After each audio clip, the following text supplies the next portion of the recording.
Bengals or C-Dub and Bobby, we're going to talk about that. Should the Bears even be looking to move Khalil Herbert? And we're going to talk about the depth chart for that running back room. Caleb Williams gets a standing ovation at a Cubs game, and Ryan Poles has said there won't be any extension for Keenan Allen, at least not during the regular season. We'll talk about all that and more right after this. Chicago Bears Central, your number one place for all Chicago Bears news and content. What's going on, Bears fans? Welcome to another episode of Chicago Bears Central, your number one spot for everything Chicago Bears related. We got Bobby and C-Dub in the building today. Y'all know how it goes, man. But another day, another rumor. So rumored, this went around late Friday, I think early Saturday, that the Bengals and the Chicago Bears had maybe had some talks, but there is some interest from the Bengals for trading for Khalil Herbert there. So let's start off. Let's jump off from that standpoint. Would you even be trading Khalil Herbert if you're the Bears? Or do you want to take a look at this three-headed monster at the running back position? Hey man, I love Khalil Herbert. He's a great back. He can definitely after contact. He's one of the best backs that we ever seen in Chicago. But one of the best backs last year after run after contact. But at this particular case, Trey Hendrickson has demanded a trade last last season. So if you trading Khalil Herbert for Trey Hendrickson, who has 17 and a half sacks last year, I think you go ahead and do that. If you could pull that off, and I'm sure you got to add on some draft picks or something like that. But if you can do that, let's go ahead and try to hit the home run. I love what Khalil Herbert done for us the last couple years, even though we haven't been winning. So you could take that with a grain of salt if you want. I think he's a great running back. He'll be a great running back if he stays here. But for that extra asset to complete this team to get Trey Hendrickson, let's get it. Hey, I'm looking at the whole Khalil Herbert thing as me personally. I don't see him being here long term. So right now, if that value is high, you strike. I don't know if you go out and you try to attempt to get Trey Hendrickson, but if that's something that you can do, cool. But me, I'm all about getting that high value draft pick. If that's going, I don't see it nothing being maybe the highest I probably see is maybe like a fourth or a fifth, something like that. But I say, why not? You can still find another valuable running back with that fourth or fifth round pick. And I don't see Khalil Herbert being here long anyway, because you signed DeAndre Swift. You got the young buck right there in Rojo. So honestly, I think the clock is ticking on Khalil Herbert, unfortunately, because that's just what the market is. For running backs, the market was pretty nice this past offseason. But if you're looking at certain things when it comes to Ryan Post, he already gave out, you know what I'm saying, the multi-year deal to Swift. I don't see another multi-year deal coming for Khalil Herbert. So you strike if it makes sense. Yeah. Yeah, I look at it like everything that you said. We know that Ryan Poles doesn't tend to like to pay running backs, right? We know that. And so if you're not going to pay your running back anyway, and we know you're having to make a decision on the fifth-year option, that to me, we know that Ryan Poles is a businessman. And the business decision, if you know you're not going to pay him, extract some of that equity that you get in him now and keep it going. That's it, man. And I love Khalil Herbert here, but unfortunately, even though running backs got paid a lot more than what they have been, running backs are still the easiest position in the NFL to replace. It just is. Especially if Swift's your number one, and if you are as confident as what it seems like they are in Roshan, it makes no sense to pay Khalil Herbert. It doesn't. So, unfortunately, he's probably going to have to move on from him, man. Yeah, I see that being something like that as well. And honestly, I know it's pretty much a bit off topic, but I could see wide receivers becoming one of those positions to where you guys will start looking at that they're going to be easily replaceable, because some of these wide receivers, they kind of put a hold on the organizations because they, getting 25, 30 million. And a lot of the times you see it not all the way work out. And when those teams play that top-notch guy, they go on in the draft to get the other guys. So with this whole Khalil Herbert thing, and me personally, if we're talking about the on-field stuff with the Khalil Herbert stuff, it's still some problems I feel like he still needs to address. The catching out of the backfield, the pass blocking. Bro, you've been here long enough, and it's still not good enough, in my opinion, to where you be like, hey, we want you to stick around just for a little bit longer. It's kind of like it is. He is what he is at this point. He's been in the league long enough, like you said, nephew. Just think of it, baseball. He'll never be like a home run hitter like a DeAndre Swift is. He's a double. He's Sean Dunston. He gets doubles. He's that type of guy. Ozzie Guillen. He gets doubles and stuff like that. So he'll never hit the big, but he's a solid back. He's not that good pass protection and catching the ball out of the backfield, but he's okay. You know what I'm saying? Yeah. So you try to get better at that position. And somebody talked about depth in the chat. I still think the depth is okay with Rojo Johnson. Expect him to get a little bit better into this next year, and then we could pick up another guy. I think we picked up another guy as well. Yeah, I know yesterday we Undrafted. did the somebody mentioned Ian Wheeler. Yeah, I but still have not he's had more of a time. kick return specialist. But Okay. I mean, Okay. so yeah, I mean it's something. So like, yeah, depth. I get it. I get the depth aspect of it. But like I said, like if you feel confident, I don't think anything's like gonna happen tomorrow or anything. They're gonna go through training camp. But if they become really confident this season is gonna be enough with Swift and Roshan's a big part of this and how he comes into training camp. And I think that can make them a little bit more confident and move on from Khalil Herbert. I think that's valid, bro. And I think that's a way you should approach it, Haize, to what you said. Just be patient with it. You don't have to rush and do that right now. But you could definitely see if your running back room, do you feel like it's gonna be good enough with just Rojo and Swift? Now, so I'm with you on that. You definitely got to play it with some patience for sure. Yeah. We'll end up seeing. We will end up seeing what happens with that one, man. The question that I want to throw to you guys in this one, like when you look at that running back room, the depth chart, how do you see it shaking out going into the season?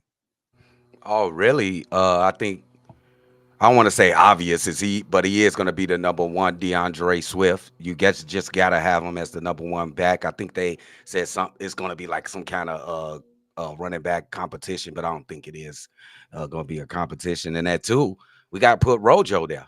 Rojo, and that's not seeing how much he got better over from last season, but I think Rojo is going to have every ample opportunity to be the second option on running back, and then 3. Is it going to be Khalil Herbert or is going to be a new guy? That's all I got to say. It's going to be Khalil Herbert or it's going to be a new guy. But DeAndre Swift is the starting running back for the Chicago. Well, yeah, I think that's everybody knows. You don't pay that money if he's not going to be your starter. I guess the biggest thing is, the real question, I guess, to make it more plainly, is can and will Roshan pass him up on the depth chart either before the season or during the season? I think he's going to have a hell of a training camp. And that's for anybody that's coming in here that's trying to take spots. You're looking at the offensive tackle spot. Karan got to be able to, put up if he want to go ahead and be placed up above Braxton Jones. We shall see. But when it comes to that running back room, it's going to come down to who wants it more. You know what I'm saying? And then I'm also thinking like schematically too, like what a Shane Waldron offense, like how are you going to include others or add to the run game? Because we know you can do some short passes, some misdirections or screen passes. We don't want to go as far as Luke Getsy did, but how can you keep that running back room explosive? Because we thrown out the idea of using Velus Jones in the backfield now. Now, if you're able to use Velus Jones in the backfield and you got a crowded backfield with Velus being that, that jet sweep or that quick option to, pick up a few yards, now you got 4 people. You know what I'm saying? Not mentioning some of these other guys that's undrafted that's trying to get a spot. So it's going to be real interesting because schematically, if you got 4 guys that's, trying to be a part of that run game, can you make it work with just the 3 minus Khalil Herbert? Or do you want to just keep the 4 and, will it be more complex and a little bit more different for the opposing defenses? Hey, and that's interesting you bring up Velus. Is it any possibility y'all think that he could be listed as the third running back? Because Cordell Patterson was listed before, Debo Samuel, of course. Could that work for the Chicago Bears? I think that it could. That is what you got. It could. It definitely. I mean, it'd be interesting. It's a possibility. It's definitely a possibility. So it'll be interesting to see for sure. Yeah. All right, moving on to the next topic. Caleb Williams, Cubs game, standing ovation. The reason why I put this on the list isn't something I usually put on it, but we know the last game of the season ended, right, with fans saying we want Justin all throughout Soldier Field. And people had some questions when it came down to what it means, like, for them moving on from Justin. Seems like Chicago's ready to embrace Caleb Williams. How you guys feeling? Hey man, Chicago's ready, man. They seen what Ryan Poles did on the offseason. And everybody's excited. You see the FGB chants all through Wrigley Field. I gotta appreciate that stadium for that, even though I'll never appreciate that stadium anytime in my life because I'm a Sox fan. But look, check this out. What I noticed in that clip is Keenan Allen always next to Caleb Williams. He just right there. At every picture I see of Bro. Caleb Williams, Keenan Allen is right there. DJ Moore was there too. A bunch of other Rojo Johnson was up there in the suite too. But Keenan Allen right there on the side of him, making sure, hey, you want me to wipe your seat off? Hey, you need something, Caleb? You need another beer? Hey, bro, Keenan Allen know you know what I'm saying? He doing what he doing. For sure. I think it's cool, man. I think Chicago is ready. Chicago, we've been down, you know what I'm saying, for a while. It's time to get this thing rocking and rolling, and it's a lot to be excited about. You know what I'm saying? We always talk about what's on the paper. Obviously, got to put it on wax, but it's good to see that he's embracing this thing. And I think when you add on to it with the confidence, and some people going to start to feel like it's arrogance, and I'm okay with that because I want to be feared when teams come to Chicago or we go on the road. I want people to be like, them boys coming. So talk your smack. You just got to go ahead and back it up. In Chicago, get ready, because if this thing pans out on how we believe it's going to pan out, it's going to be an exciting time for everybody in Chicago. It's a lot to be happy about, not just the Chicago Bears. We got Angel Reese and Cardosa here now. You got Roma Dunze to add to that. I love Kobe White. He trying to lead that Bulls thing. We still got some ways to go with some of the other franchises, but it's a lot of young talent that's within this city, and we rocking and rolling. And you even hear Angel Reese saying that they all getting together now. You know what I'm saying? She asking for some of the Bulls players to come kick it with them because Caleb and Rome coming to kick it with them. Let's lift this city up. Let's rock. Let's roll for sure. I mean, I think it signifies this. Like we've said, if you're in Chicago, all we want to do is win. That's it.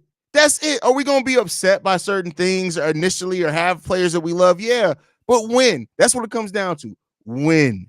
That's it. Win. That's exactly what it comes down to. Yeah, win. So, because the team, the city was lit for a 3-win season. Exactly. Imagine how we act with 10, 11, 12 wins. It's going to be ridiculous. Hey, bro, is we officially adopting the bear claw from Caleb Williams? No. Is it not yet? Y'all ain't fucking with the bear claw? Gang. He got it. He got it. We ain't adopted a bear claw, bro. I ain't never heard that before, man. I don't know. Bro, I ain't never seen her. That's what he do, a little bear claw, bro. I don't know. He got to be good before the city just totally adopt that little move. I mean, it's cool. I ain't mad at it. I mean, if you want to do it, go ahead and do it. But I need to see some wins, man. And I'm going to just say, Chi-Town up, bear down. You know what I'm saying? That's what we do over here. You want to do the bear claw, do your thing. I ain't mad at it. We used to make that signal in high school for other reasons, but that ain't got nothing to do with this. Yeah, I'm not walking around doing this. I'm not doing that, bro. I'm sorry. That's too Thriller to me. Might as well go. You might as well do Thriller with that shit. No, fuck that. You feel me? Down. That's all I got. Michael Jackson finna come perform Thriller in his Come on now. Which I could see, like, you can't tell me you can't see Caleb breaking down into the yeah. That should be his end zone dance when he runs for a touchdown. Oh, the real. Hey, he gonna hit that Thriller one time. Watch. It's coming. Somebody let Caleb know he need to hit the Thriller. That's hilarious, man. Last topic of the day, man. So Ryan Poles has already has basically said now there's a lot of questions around if Keenan Allen would be getting a contract extension with the Chicago Bears. Ryan Poles' direct quote is said that they will let the season play out the way that it's going to play out. So basically saying unless now Keenan Allen comes in here and absolutely kills it and the Bears are number 1 in the fucking North and number like 5 in the damn NFC, some things may change, but as of right now, no plans on talking contract extension. They want to see how it goes during the season. Do you think that's the right move, wrong move? How you guys feeling?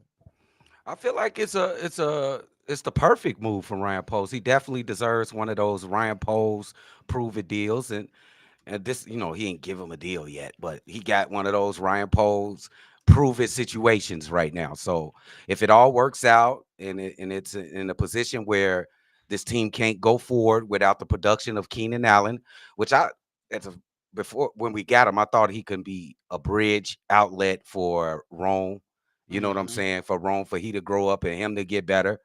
But if he comes through and he's just somebody that you can't be without for the upcoming season, you had so much success with him, which I think they would have a lot of success.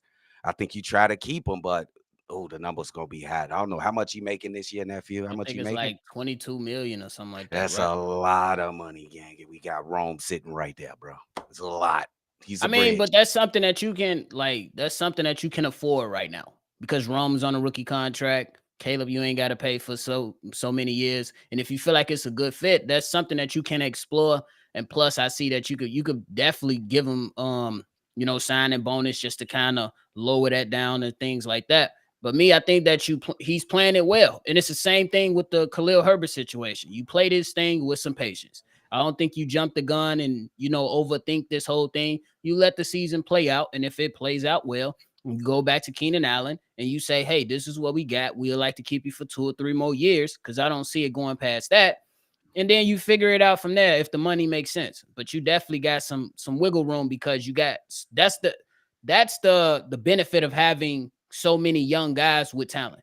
You know what I'm saying? But he also gonna have to have some foresight too, because what about your defensive backs who gonna be coming up for contracts before a Mhm. Roma Dunze or Caleb? You know what I'm saying? Your Kyle Gordons, your Jaquan Briskers, and Stevenson. You know what I'm saying? So you're gonna have to think about that now, but also have some foresight before you pursue trying to have Keenan Allen here for $20+ million.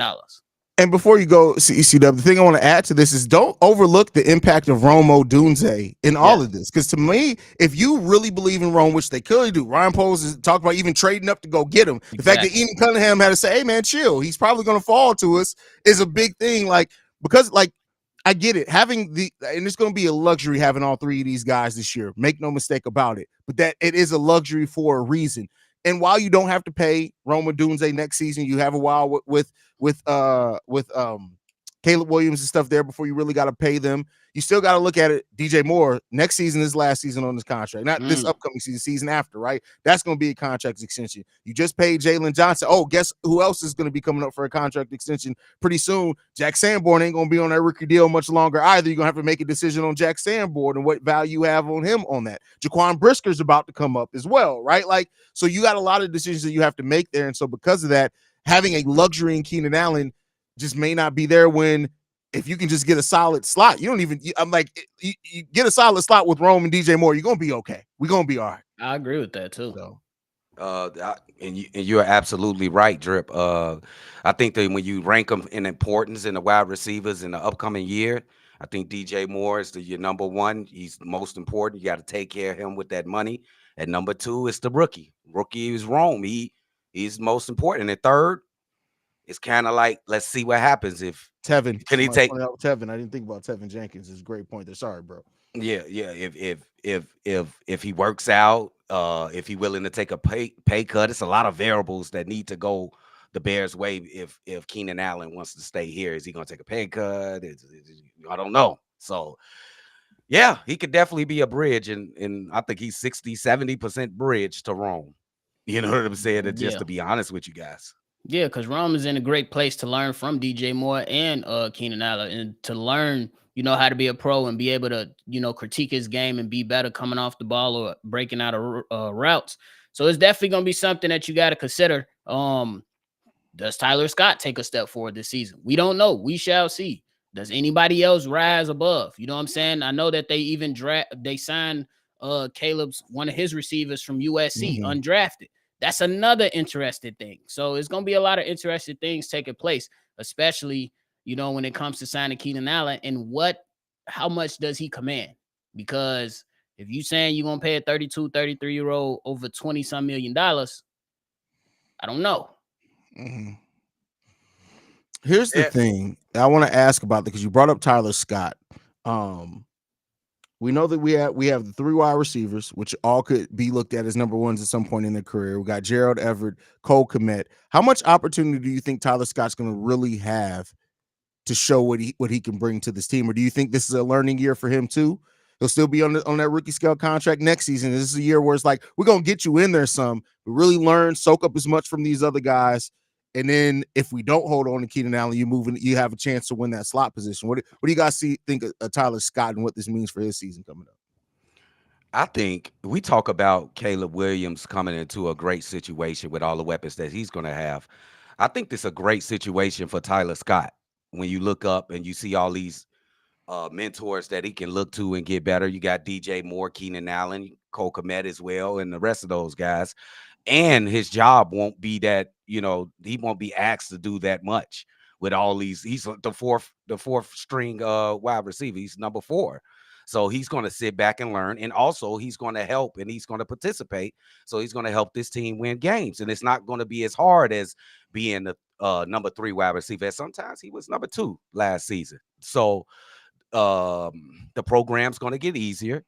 He's in a great situation learning from some spectacular players. I think this is a good spot for Tyler Scott for sure. It's definitely a good spot for Tyler Scott, but it's going to be up to him. Don't come out here and play like a Robert Tanya. When you got your opportunities, you kept dropping the damn ball, Robert Tanya. You kept blowing it up. And EQ, he was good. He was good on blocking, the best blocking wide receiver in the NFL. Shout out to him. But some of those, those opportunities, he didn't grasp whole of those opportunities. So Tyler Scott, he gonna have to be able to take care of those opportunities because it's not coming plentiful. It's gonna be very, very seldom that you see Tyler Scott receive a lot of targets. You know what I'm saying? Bar injury or anything like that. So we're gonna knock on wood on that these guys be healthy. But I think that he should be able to learn from some of those key mistakes that he made last season. You know what I'm saying? As a rookie, when you're going on a go route, don't slow down. That ball is covered. Don't slow down unless you know that you need to slow down. But I think he should be in a good place. You can utilize his skill set in a lot of different ways. And I hope that he takes advantage of those opportunities. It's like every other player who's not a start on his team. You got to earn your spot. Yeah, I mean, and that's one thing that we do know, that at least through the history of this team so far since Matt Eberflus has been here, it's all about the competition. It's an open competition in training camp. You have a chance. He doesn't matter what you did before. Doesn't matter how young you are. You have an opportunity to earn a role on this team. And so if Tyler Scott brings it in training camp, brings it in practice, they're going to work him in there. I mean, he's going to have to make the most of whatever. That's the thing in this. You have to make the most of every opportunity that you get, because there may not come a whole hell of a lot of them at first until you show and prove. That's the biggest thing with Tyler Scott here. And I'm gonna give this kid this. He see what roster moves that Ryan Poles make. He want to be a part of something special, bro. And I think he got special talents. That speed that he got is just about him holding on to the football, being at the place he was supposed to be, gaining that rapport with Caleb Williams when he does get looked to catch a ball and make a play. So it's up to that kid. He's in a great position. I swear to you, even being the fourth option wide receiver, even being the fourth, he got a great opportunity for sure. But I think the biggest opportunity that's going to be thrown in front of Tyler Scott is preseason. They're not going to play Keenan Allen, DJ Moore that much. So when he's out there, he's going to have to put on some solid performances. You know what I'm saying? And they're going to be like, okay, cool. We can utilize this guy. We know that if one of these guys go down, we can turn to him, and he has to show up, because if you allow the undrafted guy out of USC or somebody else, you know what I'm saying, who might have been around and trying to make the team this year, and they outperform you, they might still, keep you around, but it's always going to be a thought of, hey, this guy was performing much, much better than Tyler Scott. Let's give him a try versus, you know what I'm saying, giving that nod first to Tyler Scott. So we'll see. We'll see. Now, real quick question. Y'all think Velus Jones in that same boat? Or is he already got his role? Like, is he going to be doing the gadget plays, coming out the backfield, run a couple routes or something like that? Or is he in the same boat? Velus got to make the fucking team first, bro. That's real talk. Like, it's not a foregone conclusion that Velus is going to make this team. Make no mistake about it. Like, I can get it, this change in special teams. They brought in the special teams, kick return specialists, I should say. And then on top of that, we already know you ain't cracking this wide receiver rotation for real. No. So it's gonna be interesting. This gonna be an interesting training camp coming up.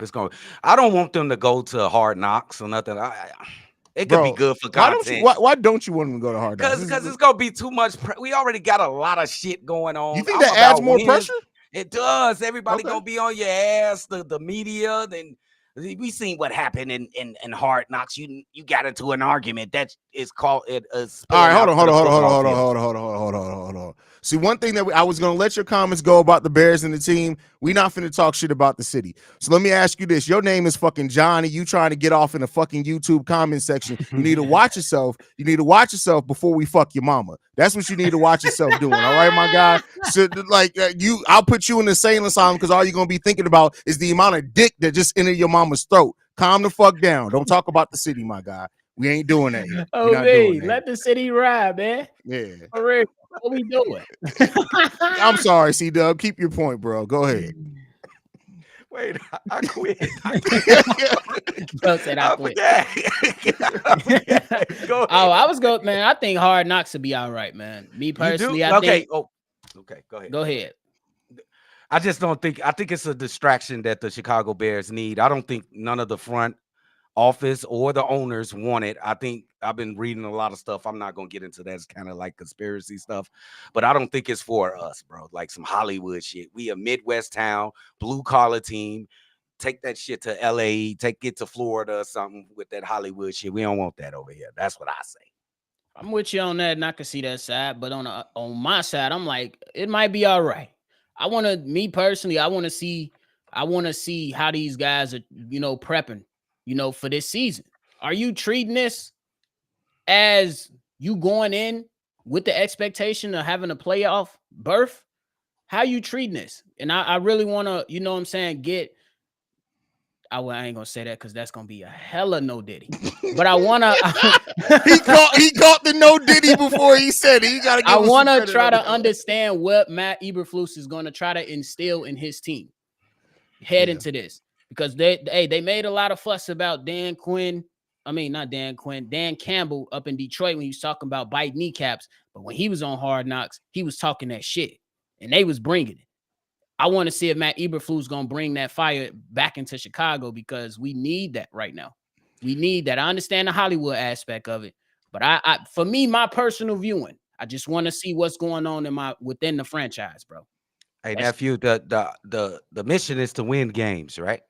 Correct. How is Hard Knocks going to help us win games? How? But how is it not going to help? It doesn't change. It's a marketing thing. The only good thing the only thing that could come out of this is distractions and dumb ass stuff that's gonna ruin the team. Let me ask you, why do you feel like it's not like the cameras aren't going to be there regardless? See, like the circus around the Bears they're going to be there for Caleb Williams regardless, right? So I don't keep in mind there's two versions of Hard Knocks. There's one before the season and there's one during the season. If we're talking about the one before the season starts, by the time all that shit's gone anyway. We can focus on football. I don't think it's really going to distract from. I don't personally like these are professional athletes who they've had people in their business since they were 18 years old. I don't see it really changing much personally, but I understand your concern. I do understand your concerns, but I got this question: do you think Hard Knocks will be more of a distraction than how our season started last year, with Allen Williams being gone, the Chase Claypool stuff? I would say that was a bigger distraction if Hard Knocks took place last season. What you think? I would say we talking about two different things right here. This is some in-season crap, and the Hard Knocks is basically training camp preseason. The team's getting ready to go into the season, and they want to find every little bit of drama that's going on inside your organization. It couldn't even be a big thing. Like y'all get in a little petty arguments happen every day against men, and then you forget about it and go on to the next day. It didn't even happen. And then the media blow it up and it lags on for the whole season. Oh, he don't really like this guy because they had an argument on Hard Knocks. Yeah, everybody's seen it, millions of people. We don't need it's just not us. It's not Chicago Bears football. That go to Shorty, that go superstar right there. Yeah. It's not superstar. Looking like but I definitely understand that too, because it could be a positive thing, but you're absolutely right. It can be a negative thing depending on what. So I see it from your side too. It don't help us win games. It doesn't. Who the hell told us we could be on TV? We ain't won nothing in the last 20 years. We about to be. I'm with you on the Hard Knocks, but get ready for them primetime games. People gonna want to see Caleb Williams. Get ready for that primetime games. Yeah, I know it's different. Though. I know, yeah. But them primetime games is coming for sure. fuck, bro? Oh, well, I guess, bro. No, You I get can to see it, though. you could get to see the real personalities of players. I guess that's some good things. You get to see a lot of personality. I still think you can get that without doing hard knocks. You know what I'm saying? But I don't want to. I don't want to do it. I don't want to That's do fair it. enough. Are you gonna watch it if they are forced to do it though? Of course, I have a Uh, channel. I have no choice. But I'm gonna be a angry ass Karen type on here. Like, why is we doing this? That's hilarious, man. That's funny. For That's sure. hilarious, man. Any last thoughts before we get up out of here, fam? Do we have a super chat? Did I miss any I super think chats? it's one. It's one pen. I don't know if that's for this. It's not a super chat. That was something that I wanted to remember Oh. a point I wanted to make. No, it wasn't even no flame. I just wanted to make sure that I addressed it, and we did in the conversation. That's all. Yeah, I don't think we got any super chats. Yeah. All right. So y'all make sure, like I said, listen. John, he didn't comment anymore, but John better watch his ass up before I have Jacob Pone shove a wheelchair in his mama pussy. But other than that, thank you guys so much for tuning in. Make sure you guys follow the channel at Shotberry Central. You can send us What the fuck Jay do? With Jay, like, what the fuck I do? Jay gonna be like, hold on, what we doing? you send us any feedback, questions, comments, concerns. Peace out. ChicagoBearsCentral@gmail.com. Lastly, if you guys want to, here goes the super chat from Tyrese. He says, "Love the channel, love you too, bro." Hey, 773. your damn What? profile picture like you about to see Walter Kendrick right now. Hey, bro, OV ho. OV ho. That's crazy. 773-242-9336. We're the number one spot for everything Chicago Bears related. We out this bitch, y'all.